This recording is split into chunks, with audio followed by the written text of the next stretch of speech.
this. I've Uh, already pressed the record so I can yeah, transcribe it for us. okay, good.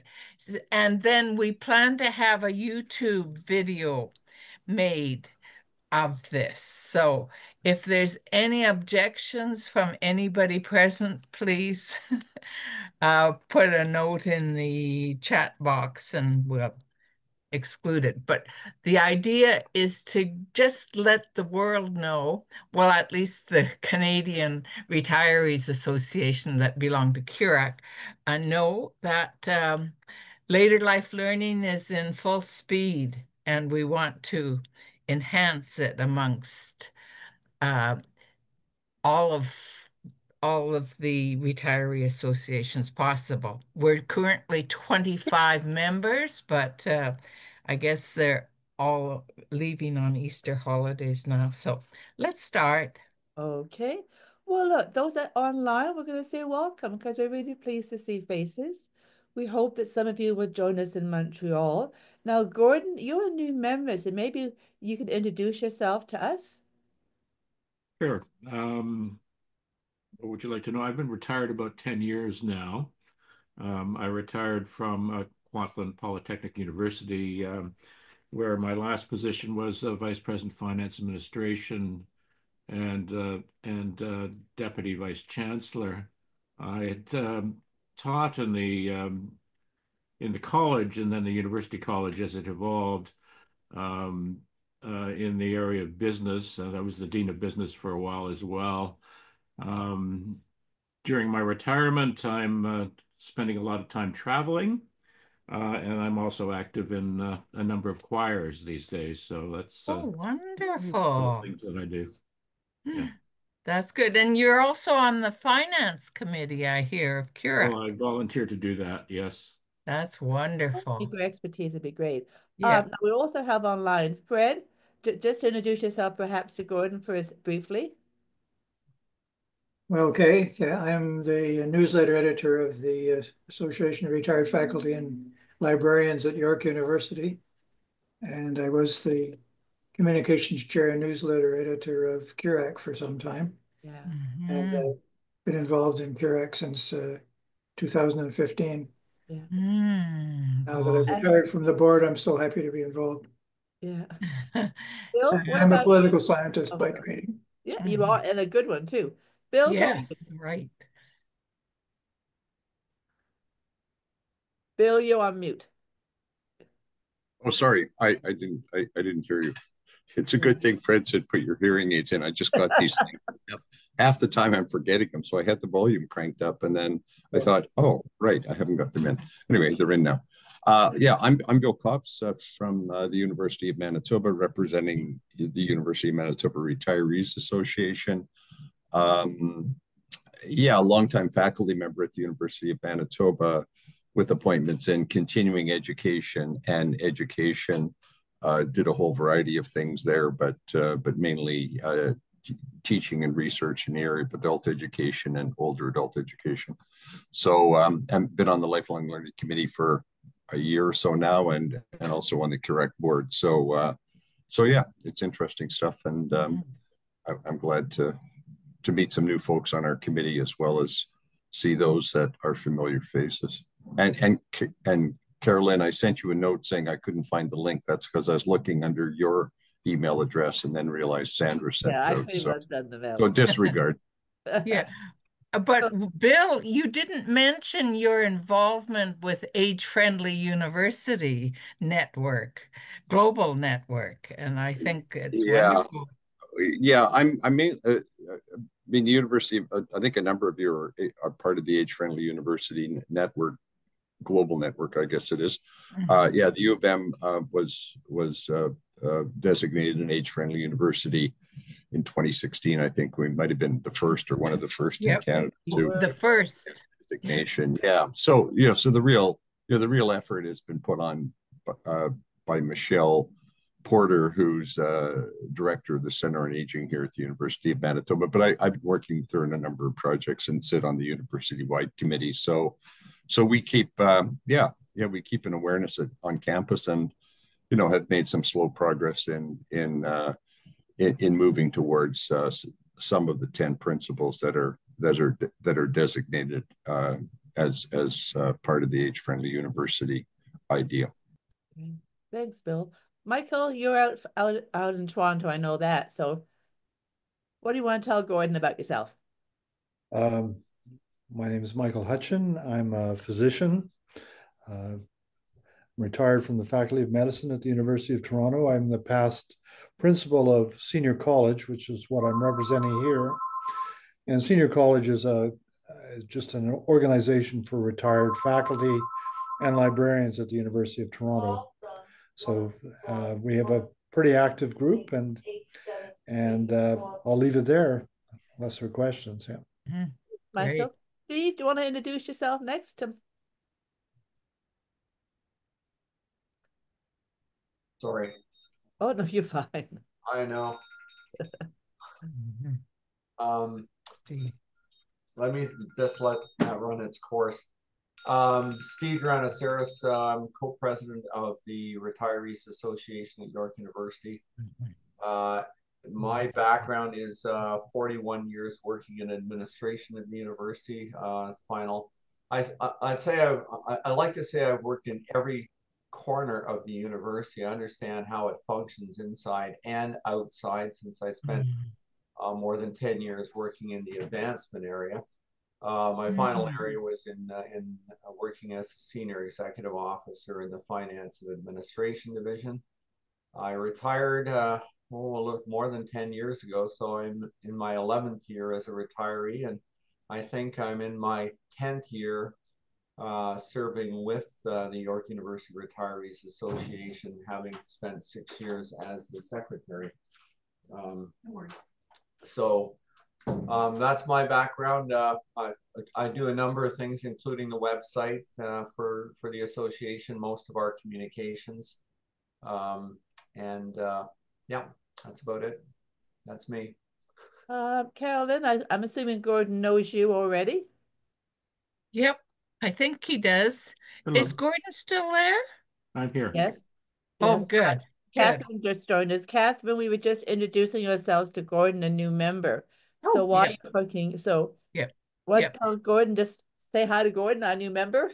Hi, Gordon. Hello. Yep. Yeah, Catherine, you're a new member too, so you're going to have to introduce yourself. I did attend the meeting in the fall, so this is my second meeting with you. Catherine Bolger, University of Waterloo retirees. Yeah, thank you. Yeah. And Gordon, I'm Sandy Hurst. I am Vice President of CURAC, and I'm also a member of our local University of Calgary Retiree Association. So that gives you a little bit of idea of who we are. That's so we're great. really pleased to have everyone here. Walter is just joining us, our national president. I am going to move on a little bit though, Carolyn, because of time, and we'll just... Exactly, because we want to keep it short and sweet. So let's go on to our next slide then.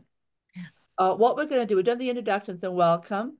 Walter, we just said hi to you in absentia. We're going to have a conversation for about 30 minutes about some of the questions that have been generated by Carolyn. We're going to have a colleague present on humor and how to use humor to pull into our meetings and perhaps entertain our members. And then we're going to wrap up. So really, that's about all the time we have in this next hour.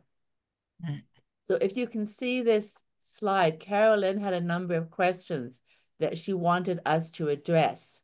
So Carolyn, should I turn it over to you for the next couple of minutes on that? Or you can continue along. Okay. Yep. Certainly coming out of our past meetings, there were a number of points that were raised that we felt perhaps your feedback and encouragement, or perhaps saying no in some cases. But the conversations about community engagement on campus of retired universities. How do we actually promote community engagement? So we thought what we'd do is spend a couple of minutes on each of these points, make some notes, and then again, send them out for feedback. So I'm going to open this up. One of the things we do locally here at the University of Calgary is for a number of our luncheons, we have them twice a year. We actually do encourage them to be posted on our university website, and that we will invite members of the university and the community to join us. We don't have a strong presence, shall we say, of those individuals at our luncheons, but they're always welcome. The other thing we're also trying to do is link up some of our presentation sessions. If we have a keynote speaker on the history of Calgary or on the RCMP, we will send those notices out to the U of C campus offices, and they will disseminate them to the public. So that's some of the things that we do. What might you be doing? And I think we've already heard from Michael, but maybe you can repeat some of the things you gave us in December. Sure. So the senior college at the University of Toronto is basically organized around academic activities. Yeah. The University of Toronto Faculty Association deals with a lot of the things about pensions and so on.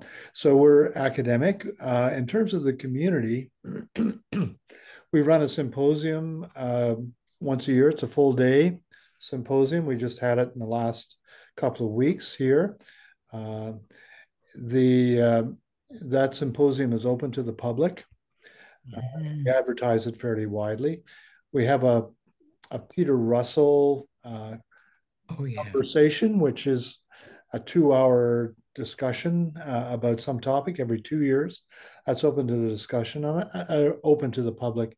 And I guess the other thing that we do is we support financially, in some ways, a thing called University in the Community at the University of Toronto.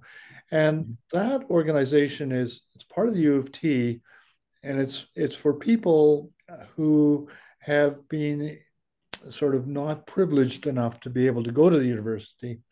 And it's for people basically who want to get some relationship to the university. And it's a lecture and supported every week or so. And we support them financially. So that's sort of what we do We also have a speakers bureau, and members of the senior college are called upon to speak at various events at retirement homes and other things. So really, at retirement homes? Oh yeah, that's good. That's what we need to spread. Yeah, it's very easy to do. It's a matter of finding some speakers, and that's retired academics are always happy to talk to somebody, and getting that out to organizations in the community that are looking for content of all kinds. So it's relatively easy to do. Yeah. So that's really community engagement. Yeah. Yeah, what we want to enhance. Yeah. Can I just ask you a question about this university in the community? I love that idea, but how on earth do we get something like that started? Well, that's a good question.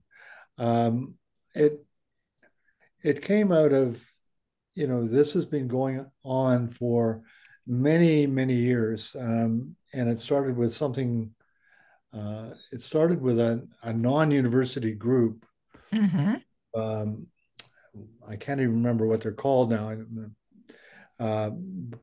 Many, many years ago, almost 100 years ago, who hooked up with the university maybe 20 years ago.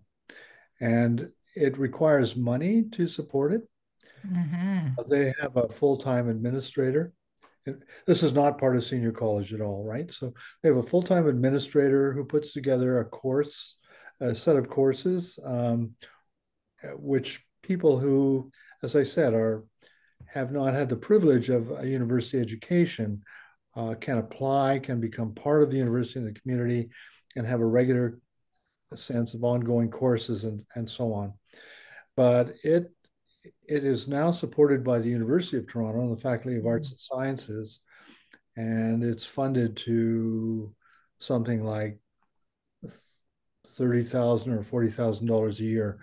So it's not without a requirement for resources, and you really do need to have, as we're fortunate to have, a very capable administrator to kind of keep the thing going and advance it. Okay, very good. Let's hope. So thanks, Michael. I mean, that's great input for us. Yep. Any suggestions from our other colleagues online?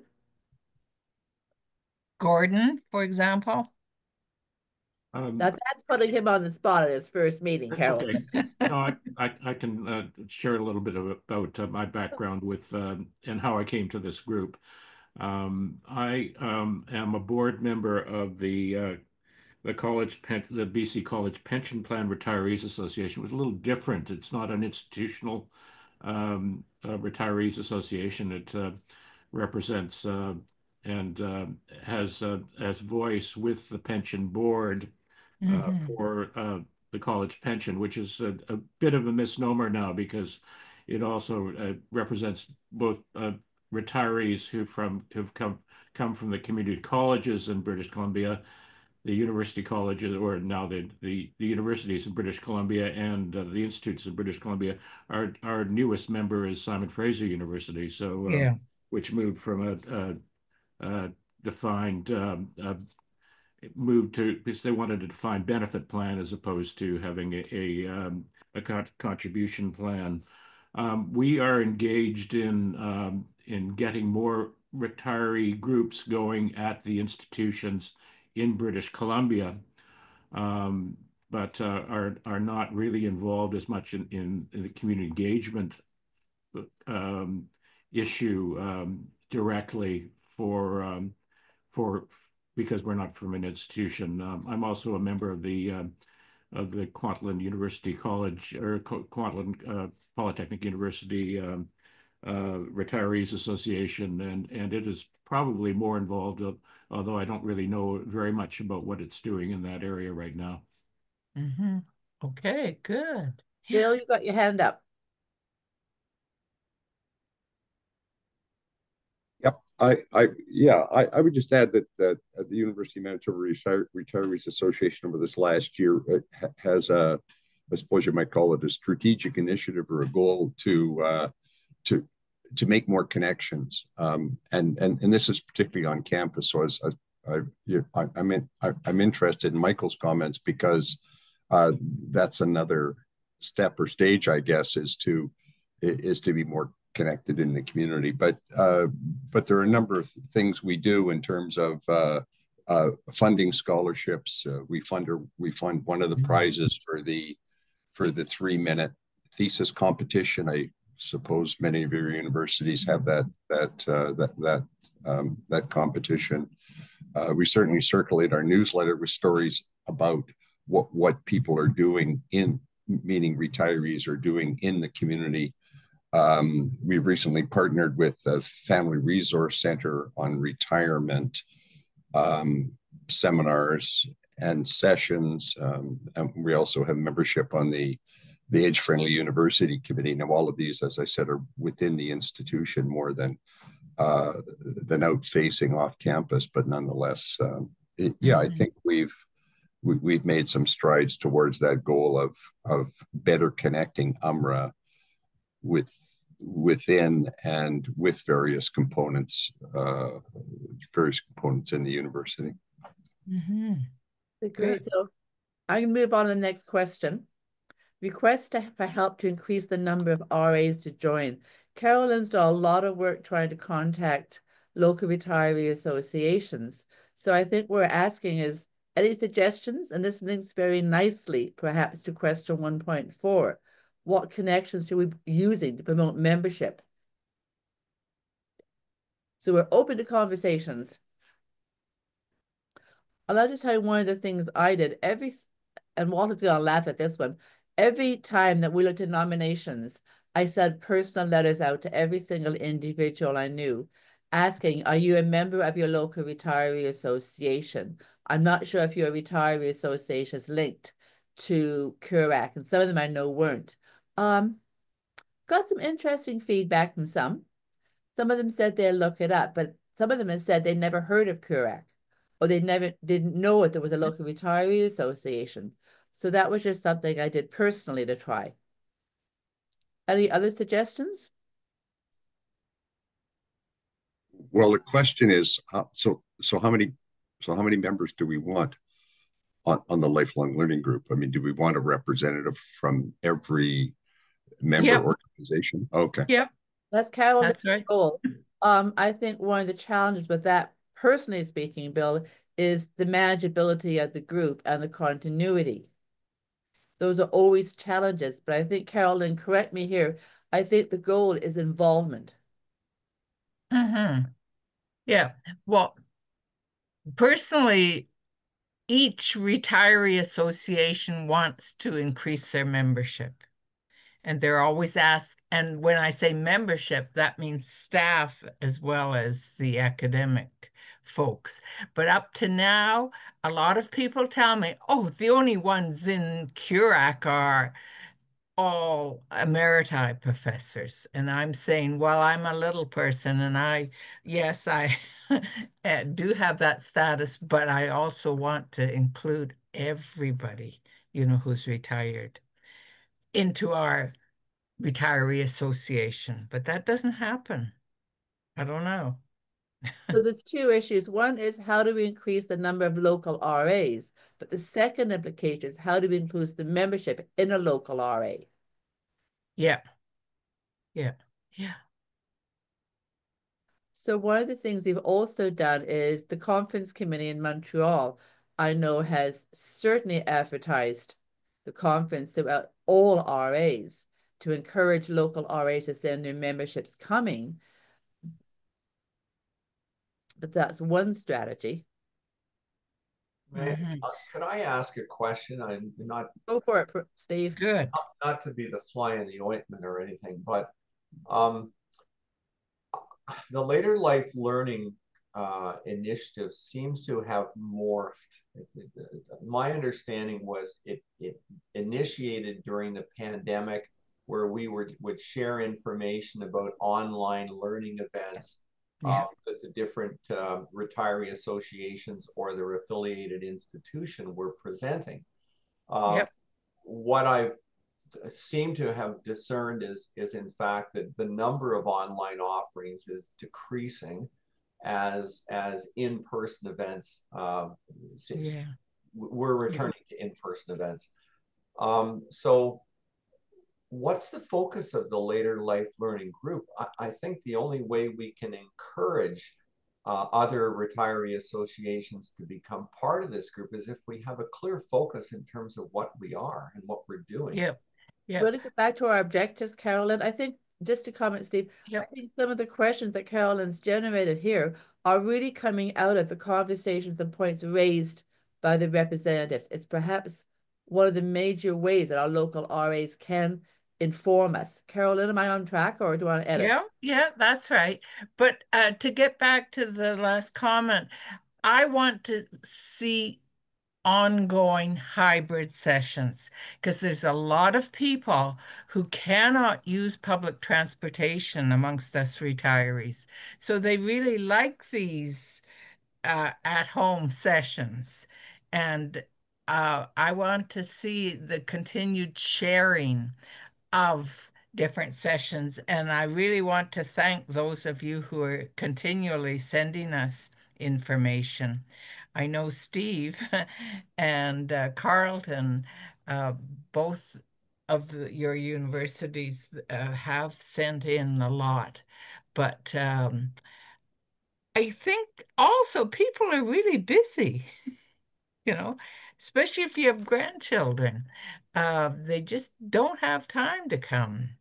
But what I guess my question is that still the focus of the LLO? Because some of the communications are not about events; they're about communications, information sharing, and so forth. And are we somehow becoming a bigger part of what CURAC is all about? I don't know. We have those 4 objectives. Do you have those handy? It's a good point. Not online. Because yes, Steve, we have. What we've begun to do involve absolutely online sessions. Availability is key. But we've also moved on to try to listen to the voices of what our reps tell us and to communicate that to our national body to facilitate and then take that information back to local groups. So I think you're right that we have evolved. Yeah, And I maybe think, that means we need to go in and look at our objectives again. We talk about sharing information. We talk about advertising and promoting intergenerational learning. We talk about sharing what colleagues are doing in publication scholarship. But I think your point's valid. We have evolved. yeah. And Fred Fletcher, Fred, is he there? He had a lot of good ideas, and certainly we've continued to try and meet all of our four objectives, but um, Fred, you're there, aren't you? I am. yeah, good. Well, I'm concerned, as Steve is, about losing focus by trying to do too much. At least that's, Maybe, yeah. and I think that the national and international sharing online is the one thing that we can do that is distinctive. We can broaden the kinds of opportunities we offer, like opportunities to learn more about how to use technology, or Yeah. But they're connected, so that we want to encourage people to use the online offerings by knowing more about them and contributing to them. I think conversations beyond, I mean, our conversations in this committee and on the CURAC webinars are practical. They're devoted to doing something to encourage the development of the RAs, and also of CURAC activities to assist the RAs. But we could broaden the conversations. The kind of, so CURAC could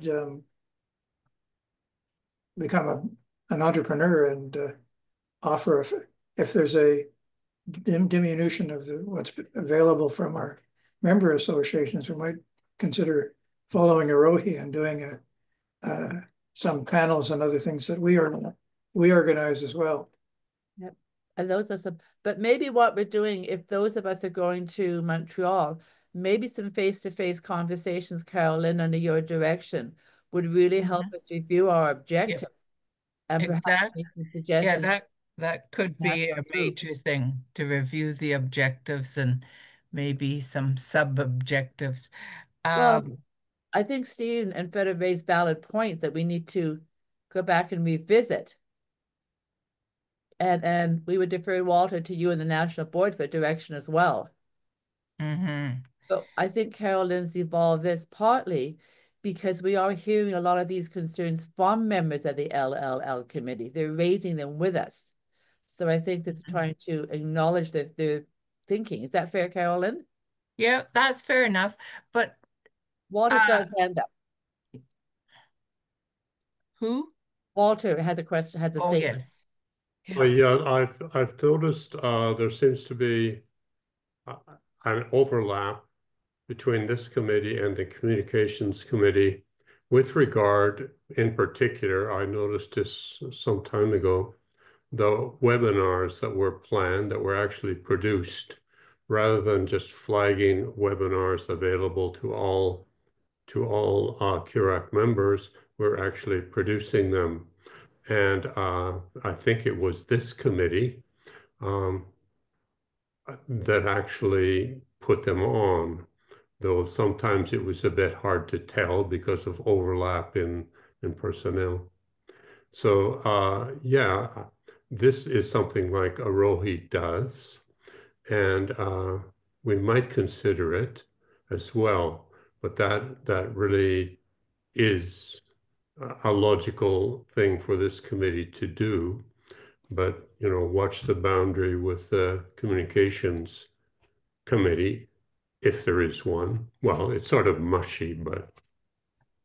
Well, yeah, Fred could probably help us look at that. Yes, Fred has a lot of experience that's relevant. With communication and getting later life learning started the way it did. The last webinar we did, as you know, focused on the newsletters, and that was at the request of our webmaster and communications chair to initiate that. So there is, but But those are some valid points raised. Mm-hmm. Carolyn, you had a couple of other questions here, but I'm also cognizant of time. Is there any Yeah. question you really want us to pull up? No, it's just hopefully we can continue our later life learning sessions, hybrid sessions, sharing the information. I just signed up for one in Quebec there. Fortunately, they're doing both in person and online. It's all in French, but that's fine. Um, that's really number one. And number two is helping us keep up to date with our IT skills. Yesterday was a good example. We did it with the Professor Maritime Network in Europe. Well, it's sort of a global network, but looking at Chat GPT, so something so basic that all of us little people, myself, I mean, can learn. And So, what are we all going to do when Windows 11 comes in? Oh, Steve, I'm going to panic over that. why? I'll learn it. Well, because Microsoft will no longer support Windows 10. Yep. Yeah, beginning October. October. So we have Yeah. from now to October, and a lot of retirees are going to. So maybe that has to be a good focus. I Yeah. know Skype is changing and Microsoft Teams are changing too. Well, yeah, but the University of Calgary is very, very good now in terms of giving us little individual lessons. We just go up there to the IT office and bang, it's all done. So I'm going to mark down Windows 11, switch, and the Skype to Teams, right? Well, Which Skype works is changing really well. Microsoft. And what about putting WhatsApp on your computer? Really great, as opposed to just the phone. Well, WhatsApp is changing too because of some of the legislation coming through in the States. So, Well, hopefully it's not going to be canceled. well, Yeah, it could be changing. I'm going to move us on. I think you raised some really good ideas. Steve, yeah, I'm going to praise you because I think you raised a really valid point. So thank you. We don't want to lose it. But I am going to move on. yep. Our next slide here. I can get it done. Why is it not going? Okay, there we go. These were the closest sensitive humor I could find that were polite. Before we turn this over, Carolyn, do you want to introduce Odie to us? Yes, okay. Um, I like to be have involve students that we've used to work with. I call it intergenerational learning, but it's not necessarily between generations. But Oti McKetchin, she's a Master of Nursing student, ex-student of mine, and retired RN, belongs to the University of Calgary Alumni Association, and she comes from the world's happiest country. Who knows where that is? Isn't it Finland? Finland. That's Oh, from Finland. Her last position was in the inpatient psychiatric unit at the Calgary General Hospital. No, Peter Lougheed. At Peter Lougheed Hospital. Yeah, yeah. So she's going to start right now because she only has a Yeah, few yeah, minutes. Well, good morning and welcome to this very informal session. And first, I would like to mention that although I haven't used humor online, just offline, I assume that how we use humor face to face also can be used with participants online. Now, let's move to a quick definition of humor, which many of us view as a quality of being amusing or comical, especially as expressed in literature and speech. However, I have learned that humor to many of us is simply things that make us feel happy and laugh, and sometimes involves these people who appear to be very serious, like Finns. And then there are a few people who view humor as a mood or state of mind. For example, Carolyn used to have us all laughing together when she spoke about her musical pharmacy. But since last week, her good humor vanished. And my view of engaging with other people, it's like my nursing, actively connecting and interacting with them in a meaningful way. This includes showing genuine interest, listening attentively, and contributing to the conversation in a respectful manner. It's about creating a positive and memorable experience for the other. And then I have this American humor book, and I found this, and I thought that, to get you on a humorous mood, I have something to think about, so that you get your thinking cap on. If lawyers are disbarred, and the clergyman defrocked, doesn't it follow that an electrician can be delighted, musicians denoted, cowboys deranched, models deposed, tree surgeons debarked, and dry cleaners depressed? So have you ever thought about those kind of points in your life? And then what hair color do they put on driver's licenses of bald men? And you could always think of these kind of things. And I just thought that, this may get you on the mood for humor. Now, I wish to briefly mention what humor is like among most people from what is apparently the happiest country in the world, Finland. And it has been ranked that way for 8 years in a row. I was born in Finland, and I'm very Finnish.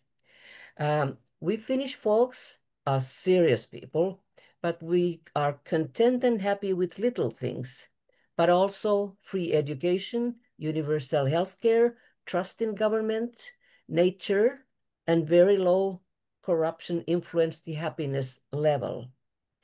For many of us, being happy doesn't mean laughing. Finnish people don't smile that much. Smiling is wasting of energy. Small talk is not for Finns, for like cocktail parties or similar. But forests create happiness. They are therapeutic and are there for everybody to do a range of things. And we do have lots of forests in Finland. But there you can go pick up berries and mushrooms. Perhaps you may be right beside the president of Finland when doing that task. COVID distance regulations were business as usual for Finns, because we always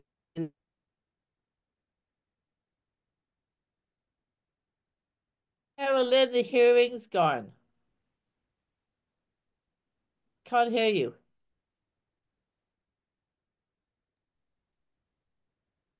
There's no voice, Carolyn. Voice? That's got it back. We just got it back. Oh, good. Thank you. Oh, how much did you miss then? About 2 sentences. I heard the Finland Prime Minister, and then Okay. And Okay. try and speak loudly. Okay. No, it was Going for sauna is also enjoyable, including a cold swim following it, or in the winter rolling in the snow. There are 3 million saunas in Finland for a population of 5.5 million. And to us, it is a kind of spiritual place. So we create happiness in our own way, as indicated in those examples that I just mentioned. And some tourists have commented that Finns are really calm, not excited, but still happy. And I think I'm one of those. Now I wish to mention a few examples about how I used humor at work as a master's of nursing in inpatient psychiatric unit. Be prepared. Yes, so why did I decide to study humor and laughter in nursing for my master's degree in the middle of my menopause?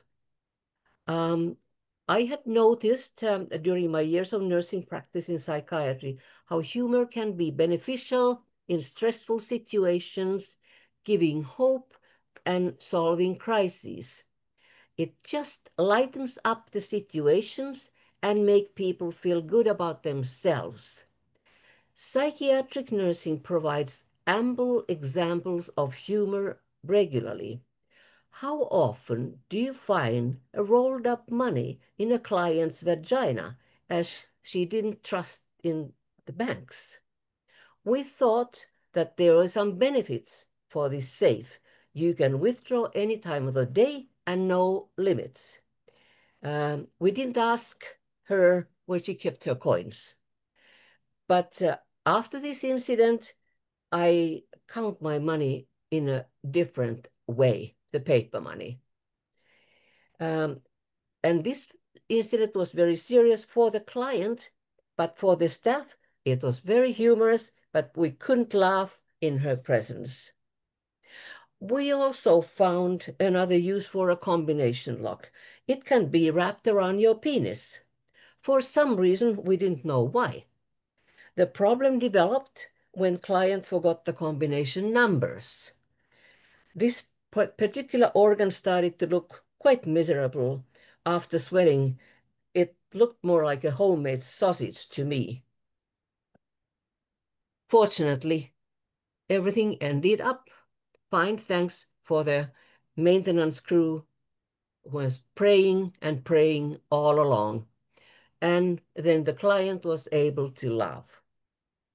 And one thing with humor is it's a bonus. It doesn't cost anything. But there are definitely some warnings about how to use the humor. When in doubt, do not use it. And because you are retired people, you are traveling, you have to be aware of the culture and life of various countries when traveling.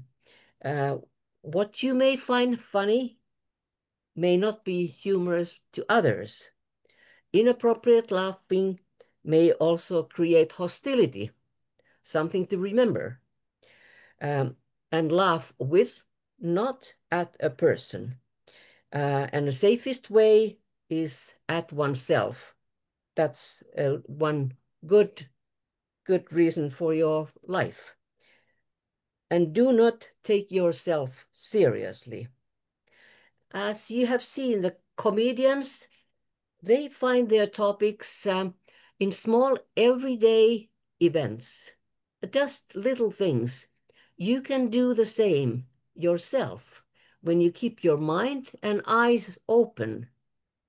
Opportunities for funny incidents can be seen everywhere, in the street, grocery stores, lineups, on the beach, everywhere. I watched the children playing on the beach with their families and extended family members in Mexico and saw how much all of them laughed and enjoyed being together.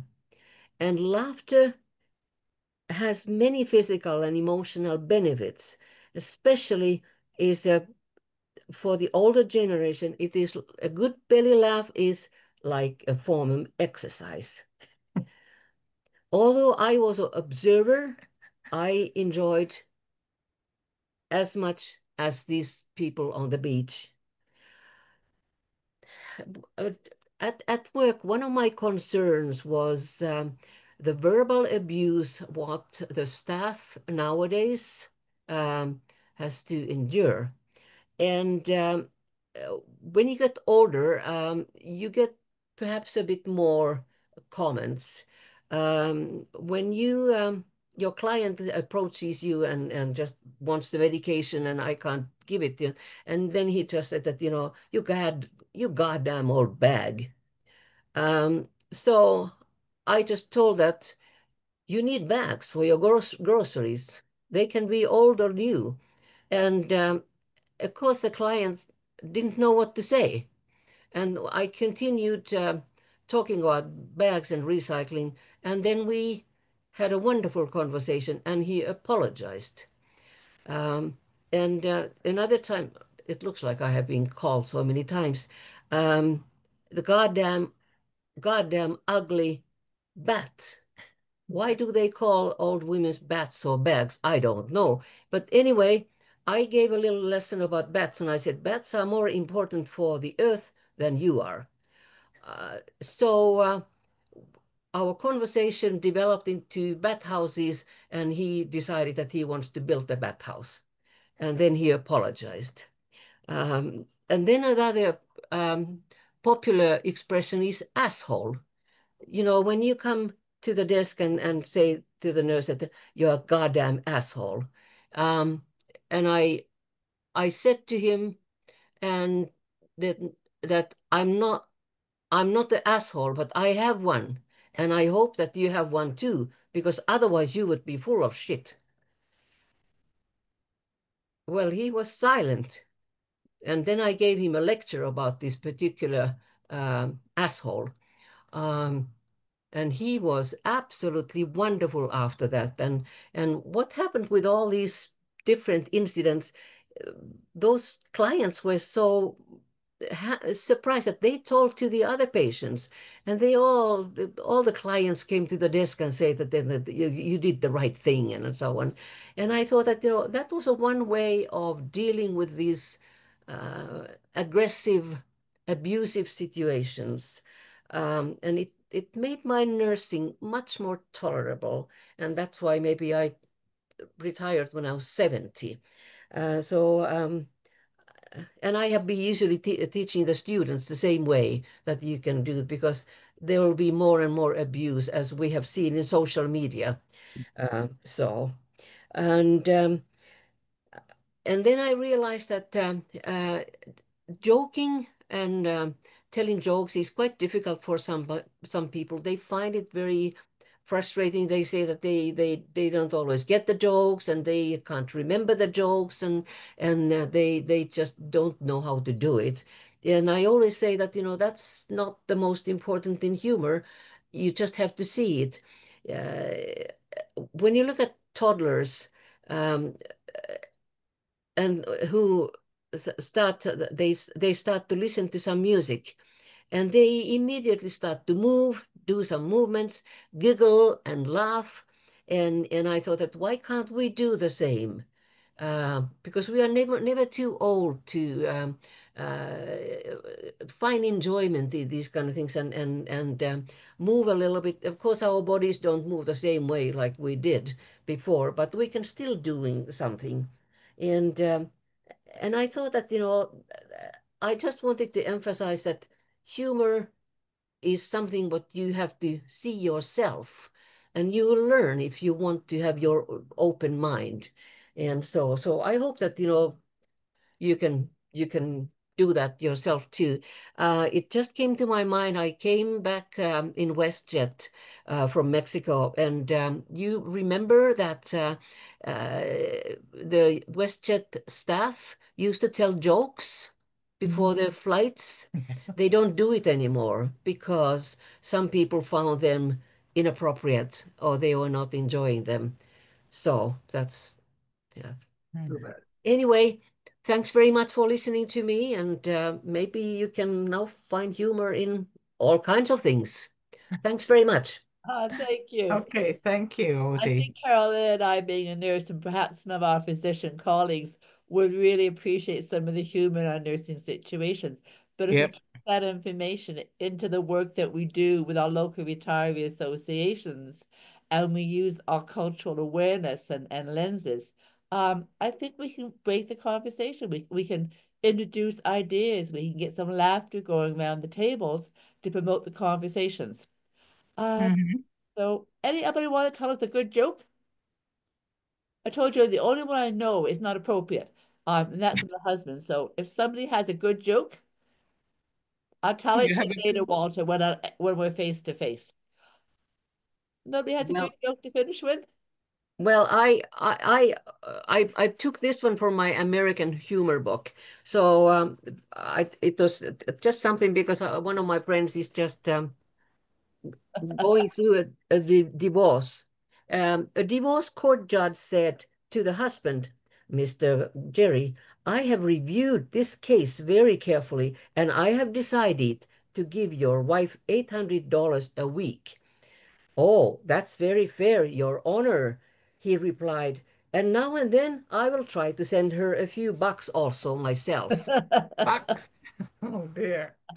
Okay. Yeah. Yeah. Well, the only thing I think of that's funny is I have a son-in-law who is a counselor, and you know what he uses as a help? A chicken. He walks Mm. around with a chicken under his arm, and he says every child that he works with goes straight for the chicken and talks to the chicken. Now that's a sense of humor in my mind and visually, but it's a really positive outcome, he says, for the clients he works with. But it's the funniest picture you've ever seen. Okay. Kathleen, do you Well, want to say closing remarks of our chair? um, nope. I would like you all to think of a joke. And how many of you are going to be coming to Montreal That's for the our last conference? slide here. So Oh, we okay. introduce the slide up Good, here. good. Okay. Let's all bring our jokes and humor to the conference. Yeah. Well, the other thing I also put up, Carolyn, that you asked me to is committee volunteers. Yeah. Yeah. That's And right. maybe face to face in Montreal if we each had one joke. That That's sounds putting a good to lot on me. What do the members here think of that? Or should we be terribly serious these days? I'm going to defer to our president and see if he, because Walter, you got a good sense of humor. Yes, I just have to watch myself that I don't tell inappropriate jokes sometimes. Exactly. I was Yeah. just thinking about the chicken. It made me think of when my parents were in a retirement home in Didsbury, and we drove up from our home in Calgary.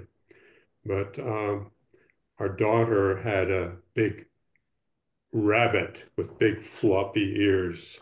And so we put that in a basket and walked around the retirement home with the permission of the people who were running it, and told everybody that this is the Easter Bunny, and gave them little treats that the Easter Bunny was giving them. And that went well until one of the ladies said, "Oh, that rabbit would really taste good." And I'm afraid our daughter was quite shocked. Oh, a very accurate recollection of her history, Walter. Yeah. Yeah, catchy rabbits. But if you could see this big, huge 6-foot guy, a couple of 100 pounds, walk around with this big chicken under his arm.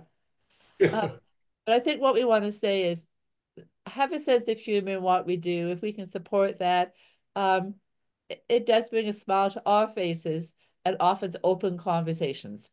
So, Yeah. Carolyn, last remarks over to you before we close it down. I just wanted to say and keep up a good list of your favorite songs and put on your compile a musical pharmacy. That's what saves me. Any other closing comments or? I was only going to add that last year at the CURAC conference, we did have a lunchtime presentation by a professor on the whole subject of humor. Yep. Oh, So I really? think it would be entirely appropriate to have jokes, as long as they're not too political. That's right. That's right. They have to be sort of made up. Maybe we can compose them ourselves. Okay. We would Very have good. something to talk about in Montreal then, and something to Yeah. laugh at. Yeah. Now, I just wanted to say that Sujal, our very nice volunteer engineering student, is doing a YouTube video of this session. And we're going to circulate it well, first of all, to all of you present, and we'll ask for any editing you deem fit. And otherwise, it'll be available hopefully on the CURAC website and, of course, at the conference.